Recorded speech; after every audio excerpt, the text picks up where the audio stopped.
Hi, I'm your host Jürgen Strauss from InnovaBuzz, and I'm really excited today for our special InnovaBuzz podcast, episode 500. And I want to welcome our panelist of guests who have previously appeared on their own episode of the InnovaBuzz podcast. And today we're trying something different. We're having a little group panel discussion. So I'm going to ask each of the guests to introduce themselves and where they're from. So let's begin with Cydelle Stewart. Please introduce yourself, tell us about what you do, where you're from, and what impact you're making in the world. Oh, wow. Well, hello, welcome. I say welcome. Hello. Like you said, my name is Cydelle Stewart. I am a possibility architect. I make it possible for coaches, consultants, and virtual assistants to show up in the world and attract and delight their clients with excellence and generate referrals with ease whilst focusing on the things that light them up. And so I feel like that's my impact on the world. That's how I make the world a bright place, is by getting people organized, helping them systemize their businesses and attract what they hope to achieve with their businesses, but whilst focusing on the things that light them up, as opposed to the drudgery of the day-to-day back office operations that are inevitable as part of the business, but not the things that you necessarily want to be focused on when you're trying to build. And you're based in London. We were just having a conversation about the grey and wintry weather in London. So that's right. Yeah. All right, and Joanne, introduce yourself, please, and tell us about your business and what's unique about you and the impact you're having in the world. So I'm Joanne Clark. I'm normally based in Geelong in Victoria, Australia, which is a southern state of Australia. So it doesn't get as hot as some parts, but as we were talking about before, today's been a scorcher around 28 degrees. I run my own business called Destiny Pursuit Coaching and Training. And my primary focus is on training coaches in how to use NLP, neuro-linguistic programming, as they work with their clients. So I travel around Australia delivering training to around about probably 300 to 400 people a year on becoming NLP practitioners and NLP master practitioners, so that they can then go out there and work with their clients and make a difference to their clients' world. So I like to think that there's a very powerful ripple effect that comes from my training and spreads out way beyond the impact that I could have on my own through the clients that I train. Well, thanks for that. And I know from working with you that you have a lot in common with Cydelle, because you're very systematic in setting up the back end of your business, and I'm involved in a lot of that, in automating and systemizing a lot of those things that Cydelle mentioned earlier that are necessary in the business, but not necessarily really exciting or sexy. No, exactly. It's good to avoid that as you said, Cydelle, that back end, which can be can feel like it's quite, a lot of drudgery when, Yes. You want to be out there in front of rooms or in front of clients, coaching them and training them and making a difference at that level. It's great to have systemized and automated business processes that enable us to generate the leads and attract the clients and continue to build our businesses. Yeah. All right. Well, what's got you excited right now for 2022 and beyond, Joe? So for me in 2022, there's been an opportunity in COVID for NLP to really move along a bit further. Traditionally, it's a training that's only been offered face-to-face in the classrooms. And there's sort of been an attitude that it's almost impossible to deliver NLP training online, or that it would be a substandard training. I was able to deliver my first practitioner online training at the end of last year. And in 2022, I'm looking forward to really expanding on that and delivering more and more NLP training online, which opens it up to a much broader market of people. The practitioner training involves 7 days in the room if you're doing it face-to-face, which is a big commitment for people to make. So having it available online enables some flexibility around that, and means that people can spread the training out to fit in around their lifestyle. So that kind of gives us opportunities that weren't there before, and I'm pretty excited about that. Yes, and having helped set up those courses, I'm finding that really exciting too. It's amazing, isn't it? When we're forced through circumstances to find a different way of doing it, then all of a sudden that different way is there, and it opens up those possibilities, as you say, that it's no longer limited to geography. That's right. And when you have an accreditation body or the peak associations are kind of saying, oh, we don't think you can do it online, it makes it quite a challenge. But when you have to do it online and then the clients, the trainees get an amazing result, provide great feedback, and they're very highly competent, you can no longer say it can't be delivered online. The proof is in the pudding, so to speak. And Cydelle, what's got you most excited for 2022 and beyond? I'm excited about the growth of the virtual assistant market, really. I have last year launched my own VA training brand as part of my kind of end-to-end suite of back office functions and helping people to transition into becoming virtual assistants and stepping up and helping small business owners to really thrive. It felt like a natural progression in addition to the systemized work that I do, because what happens is clients come and they work with me directly to assess where they are, where they're trying to get to. And then once I've set them up, I then partner them with a virtual assistant. And so there was all this knowledge in my head that felt like I was going to combust with. So I felt like it was time to do something with it. And so I'm looking forward this year to really drilling into that and helping a lot more people become more flexible and financially stable and to go ahead and thrive doing work they've always done in the workplace, but never considered doing for themselves. Yeah, that's exciting. And I like the model of you're essentially training your clients to use virtual assistants and helping them set up the systems so that they have all the training and processes and documentation in place to succeed with virtual assistants. And then on the other side, you're training the virtual assistants to succeed with the clients. So both of them are being trained in the same process of working. So that maximizes, I think, the chance of success.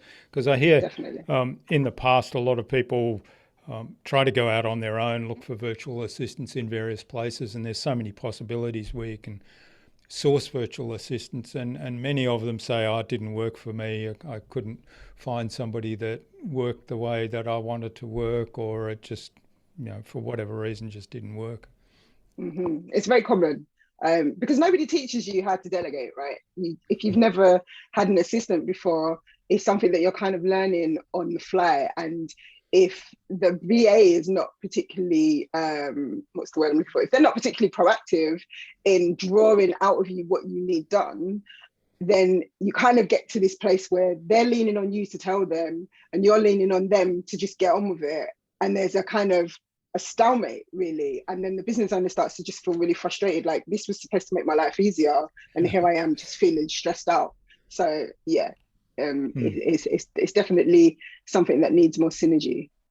And of course, communication is a big thing there, and that's another thing you both have in common, because NLP is a lot about communication and how to improve our communication with others in a way that generates some results, generates a deep connection, and then results. Mm-hmm. All right, so what does success mean to you, Cydelle?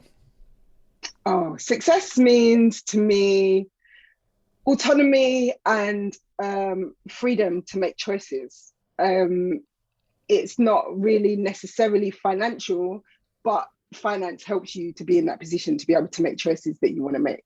And so I think success looks like autonomy, it looks like equity, it looks like the ability to make decisions that benefit you and the people that you love and the people in your communities by doing great work, but also by living your best life, for want of a better cliche. All right. Well, that sounds fascinating, and it's interesting, isn't it? success is so much more than just money, but as you say, money is kind of an enabler for a lot of those things that come into success for you. How about you, Joanne? So for me, especially at the moment, I'm running a master prac training, and so the students in that training are very much embedded in using NLP strategies to write goals. And because they're coaches, where their focus is very much on writing business goals and defining what success means for them in business. Now, obviously, their financial success is a big part of it, but as Cydelle said, there's so much more than that. It's kind of like, what is it that is true to your purpose? What is the contribution you can make? What's your the unique difference that you bring that you can give to your clients, and creating a congruence around that delivers you the financial success that you are looking for from having a business as well. So that's what I focus on when I'm working with clients. For me personally, at my stage of life, I'm, as a trainer, when I'm in a room, what I'm looking at for success is really ensuring that students have a deep compassion for themselves as they make a journey where they're learning new things and, you know, making mistakes and getting the feedback from that and learning their own patterns. So one of my sayings is loving your wobbly bits, you know, like coming to love your wobbly bits. And for me, part of being, you know, part of success has to be acceptance of our own humanity, our own vulnerability, as well as the things we're superstars at, or, you know, rock stars at, you know, embracing the wholeness of ourselves, both the strengths and the, you know, weaknesses that we want to work on and improve. And to me, that's a good measure of success, that we have that acceptance frame rather than a judgment frame where we're hypercritical of ourselves when we're not achieving some external standard that we set, you know. So having that respect for ourselves as we make that journey towards success. Yes, I've been having lots of conversations on this podcast with people, and one of the things that come up in those conversations has been the idea that we're very critical of ourselves and we tend to beat up on ourselves. And at the same time, when we have a success, we kind of just go, tick, move on. We don't take time to celebrate that. So I think there's kind of two sides to that. The acceptance of, okay, clearly I'm not very good at this, or clearly that's something that I struggle with, but I can accept that because I can reach out to other people. I can make some connections that, and this is the basis of Cydelle's business, I guess, is bringing people on board that can help with the technical things that I'm not good at or I don't like doing. And at the same time, then taking the time to celebrate the things that perhaps we take for granted that are strengths or that are good achievements. Yeah, exactly, Jürgen. I think it's getting, you know, being able to take it on board as adding value in and of itself, that we're learning as we go. And because when we are in a learning environment, of course we're going to make mistakes. Of course we're going to be incompetent at things. And that acceptance is in fact what empowers us to move through that and build our competence. Whereas the hypercritical judgment frame tends to have us move away from it and retreat to what we knew before. And I agree, Cydelle would see this a lot when she's setting up relationships with VAs. You know, if people aren't, like you said at the beginning, Cydelle, people aren't taught how to delegate. So, you know, if they do it badly, then they tend to say, oh, it doesn't work, and run away from it. Whereas having a framework they can follow, you know, means that you can take them through that step by step and build their success at delegation or their success at running a business or whatever. So, yeah. And yeah, like you said, that moment of accepting that it's not going to be perfect straight away. You're two people getting to know each other. That comes first before the work even enters the equation. And I think that business owners are so stretched generally by the time they bring in a VA, they're at their wits' end. And so they just want a solution that's going to work straight away. And it's not an instantaneous thing. I think I've had this conversation with Jürgen before. I think it takes around 8 to 10 weeks to get to a place of this is starting to make sense now. This is starting to work. The relationship is beneficial to both parties, but you have to give it that time frame. So I say to people, work with a VA for at least 12 weeks before you give up on this is not working and, this is not for me and I don't see the point. Push past that pain and you will come out the other side usually feeling a lot more settled, for want of a better way to put it. Yeah. Yeah, I had an experience recently where I decided to take a much more active role in my investment portfolio and decided that I needed to learn a whole lot of things around how the share market worked and how people placed trades for shares, how people bought and sold shares and who moves the market and all this kind of stuff. And I went into a couple of courses around this, and at first it was totally overwhelming. And I remember I went about a week and I thought, I got no idea what they're talking about. This is just too hard. And I really felt as though it was just hitting a wall.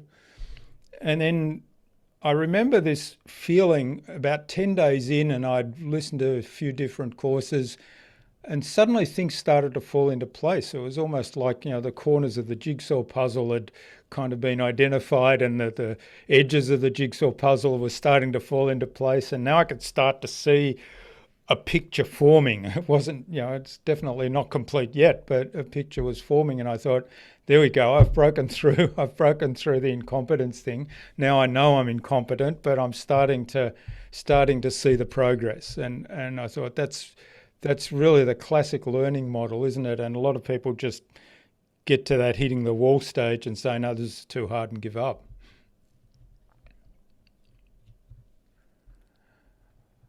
All right, well, we're all about making marketing human again here at InnovaBuzz. And of course, one of those things there is that human connection that we've talked about a little bit, and caring about your customer and bringing that culture. I'm curious, how do you build that culture of connection, that culture of care and innovation into your businesses? Cydelle? Primarily through communication, like you talked about, Jürgen. It's really about preempting things and trying to stay one step ahead, but also in just being human and communicating with clients in a way that makes them feel like they are being held for a process, that they're kind of not on their own trying to figure it out and trying to make sense of everything, but that we have their best interests at heart. So I have a small team of virtual assistants that work in my agency. And so one of the things that we do is have weekly catch-up meetings, which some people feel like, oh, we don't really need to catch up. I can just send you the work. But that half an hour once a week is a really great way for the connection to be built and the relationship to be built, but also just to have a general conversation. How are you? What's going on for you? What are you working towards? What's changed in your business? Are there any challenges that you're facing? Things that otherwise, if you were just delegating tasks via a task list or a project management tool, would easily get lost. And they help to provide context to the VA so they understand what's going on with the business, but they also help the VA to be able to preempt what's going on and how they can actually add more value. And then in turn, the business owner feels like this person is becoming really invaluable in their business, and they start to get to a position where they feel like, how did they manage without them before? And they can't imagine working without them going forward. And so I feel like that really builds connection and community, but it also helps people to, what's the word? Feel cared for, taken care of.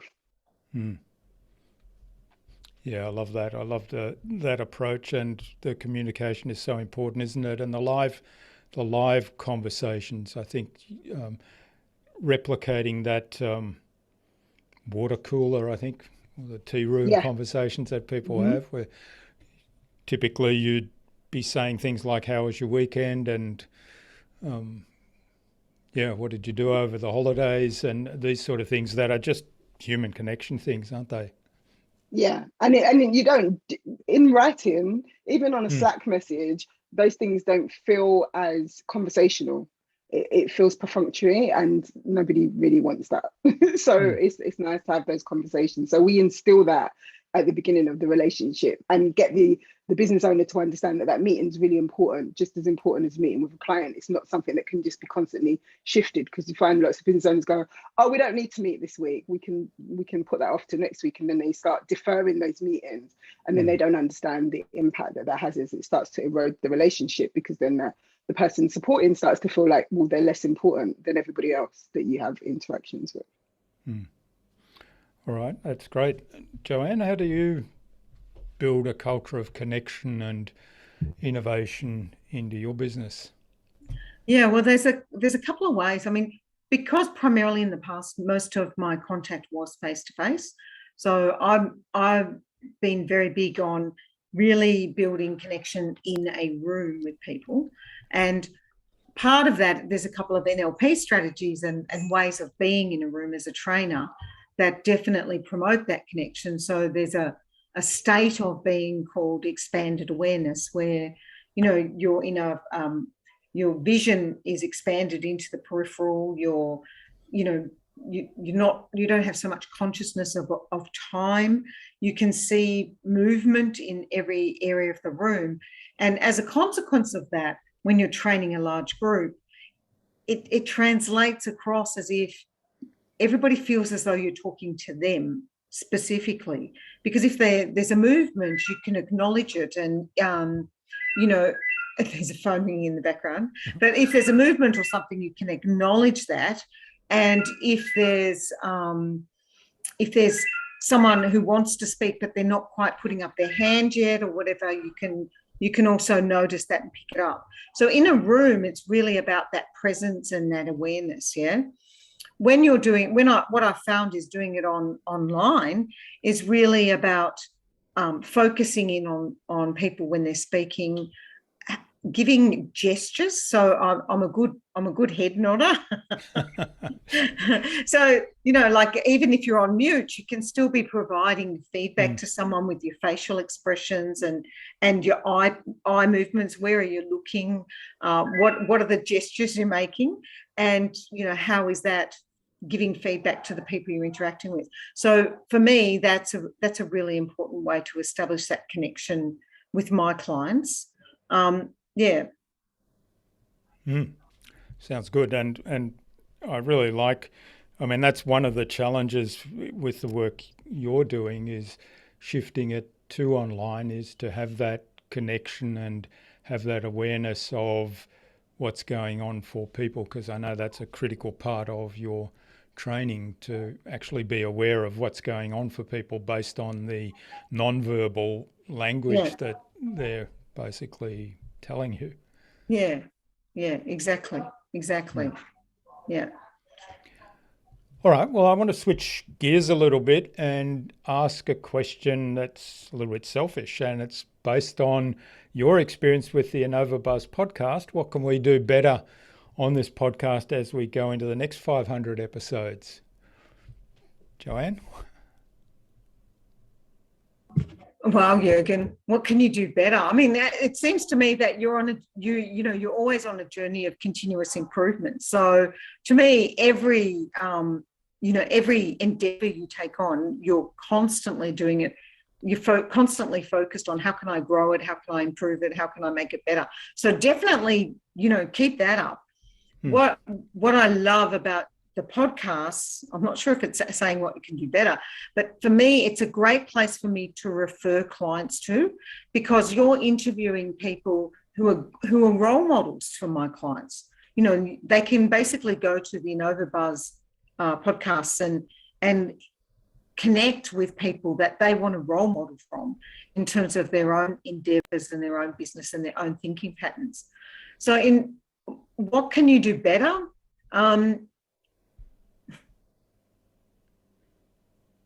I mean, I know you pump out lots of episodes, and you're very regular in terms of the production. I suppose Perhaps there's some opportunities there for audience engagement in podcasts. Like the podcasts are pre-recorded. Maybe there is an opportunity for some live, almost like conference type, when you've got a key speaker, you could have some people who are really interested in that person come to jump in on the podcast and have an opportunity to ask them some questions or have some interaction live with them. That might be something that, could be worth giving it a go. Yeah, that's a good idea. Interestingly enough, I was recently approved to do LinkedIn Live, which was something that got me excited when I first found out about it, but they'd never given me access to it, and eventually I managed to ask the right question in the right place, and they actually gave me access to LinkedIn Live, but I haven't done anything with it yet. That was just before the holidays, so that could be the tool to do it. Yeah, it sounds like a great idea. Yeah, definitely. Sounds really good. Yeah. Any thoughts from you, Cydelle? Like Joe, I'm struggling to think of what you could do better. I think that's really, it's a very pointed question. My feedback would be just keep doing what you're doing. You've made 500 episodes. It's an amazing feat. Running a podcast, if anybody's not done a podcast, they won't have any idea just how much work goes into it. It is a full-on production. And I think my experience of working with you in regards to the podcast has been phenomenal. I've been super impressed by just the flow of it all, the information provided. We're not scrambling. There's no last minute, we've changed the link. And some podcast productions can be quite painful to be involved with. And this one's really seamless, very easy, always feels like a delight to be involved. So I think just keep doing what you're doing, to be honest.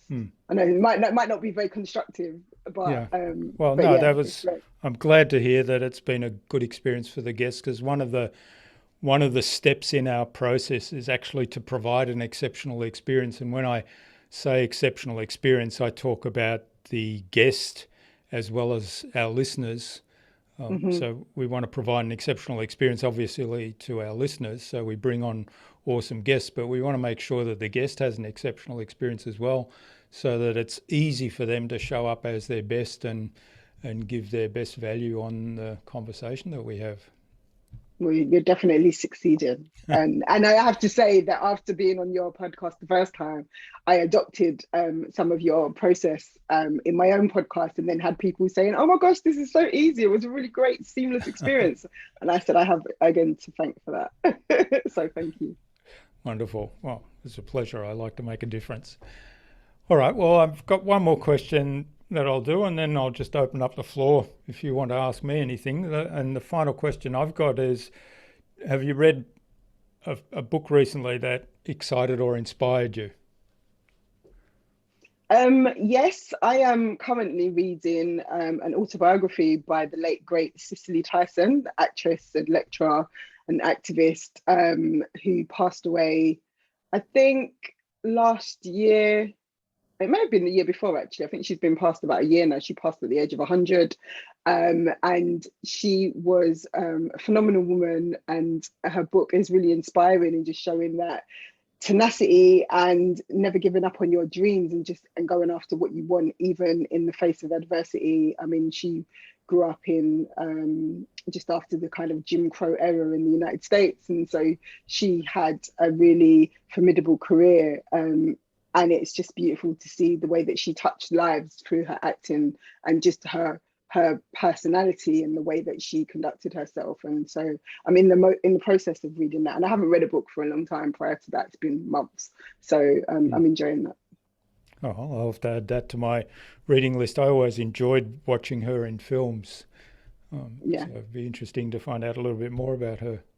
It's called Just As I Am. Okay, Just As I Am, right. All right, and Joanne? Well, for me, one of my favourite books is Transformational NLP, A New Psychology. And it's by Carl, I can't say his name, Bucchheit. You can probably say it better than me, Jürgen. I think it could be a bit of a German name, Bucchheit or Buchheit.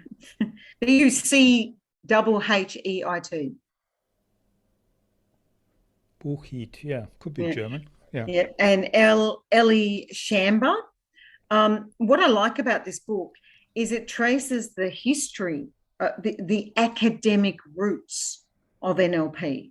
So for me, with neurolinguistic programming, a lot of people say, well, it's not based, it's just kind of,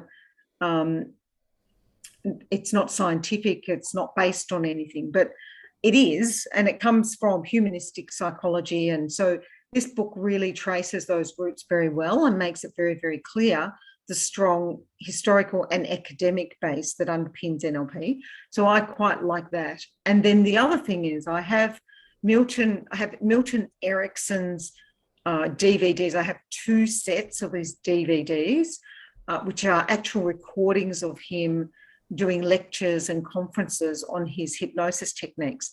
And they're very old, grainy films and everything, but they are subtitled, and I have booked the transcripts of those DVDs as well. So I have spent a little bit of time over the Christmas break, and I intend to spend a bit more time through January and February whilst I'm waiting for my 3rd grandchild to be born, immersing myself in the world of Milton Erickson and how he worked so beautifully with clients and affected such amazing transformational change with people.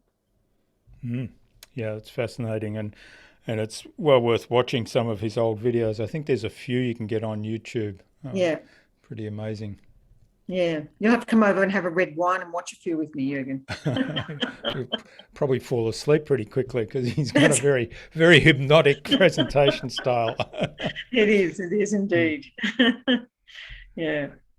All right, well, that's all I had for today. Is there anything either of you would like to ask me?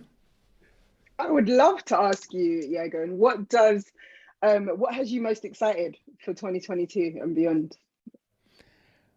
Well, one of the things that's got me really excited, you mentioned that the experience with the podcast was really good, and we've been working really hard to make sure that is the case right from the time we identify guests that we'd like to have on right through to all the production, all the preparation, the research that I do in getting ready for the show, the conversation, the recording, the post-production, and then all the follow-up. So we've been really documenting that very carefully. And what's got me really excited now, we're in a position now to very quickly scale up doing podcasts for other people. And what I'm looking to do is have different ways where we can make that process available to people. Either they can get the entire documentation and use it for their own podcast and just copy what we're doing, or they could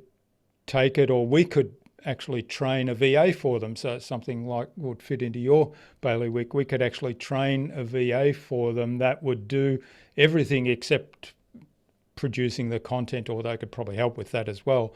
But the person who's the host of the show really produces the content and does the recording itself, and everything else is done by either us as a service, or we train a VA for them and provide some VAs that they could do that. And then the third one I was thinking about, there's lots of people that have a lot of content but don't have the time to do a podcast. And these people, certainly they recognise the benefits of podcasts and apply to be guests on a lot of other people's podcasts. And that's how they promote their, let's say it's a book, they've written a book, or they have other content, and they're promoting that. And I thought we could turn that around and they could be a guest on their own podcast.